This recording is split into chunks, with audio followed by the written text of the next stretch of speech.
Threat of ISIS is front and center as world leaders gather on the east side for the United Nations General Assembly. More than 40 nations have signed on for an international coalition to defeat the terror threat. CBS 2's Marlie Hall has more from the UN. To live up to it. Secretary of State John Kerry is meeting with more world leaders in New York today as the U.S. works to build an international coalition to tackle ISIS in Iraq and Syria. On Sunday, Kerry met with Iran's foreign minister to discuss the common enemy.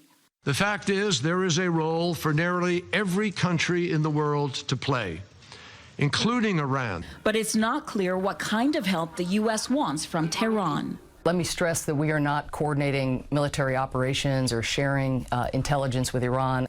Kerry says he also expects Turkey will step up in the fight against the Islamic State. Clashes broke out at the Turkish border Monday as Turkish Kurds tried to cross into Syria to help.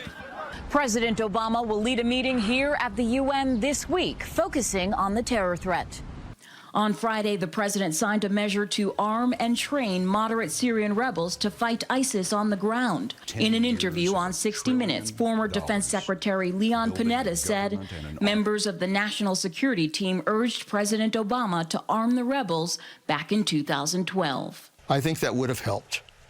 And I think in part we paid a price for not doing that. The administration says it could take a year to train the Syrian rebels. Marlie Hall, CBS 2 News. Russia may also be getting on board to fight the Islamic State. A Kremlin spokesperson says Russian President Vladimir Putin met with his Security Council today to discuss potential cooperation.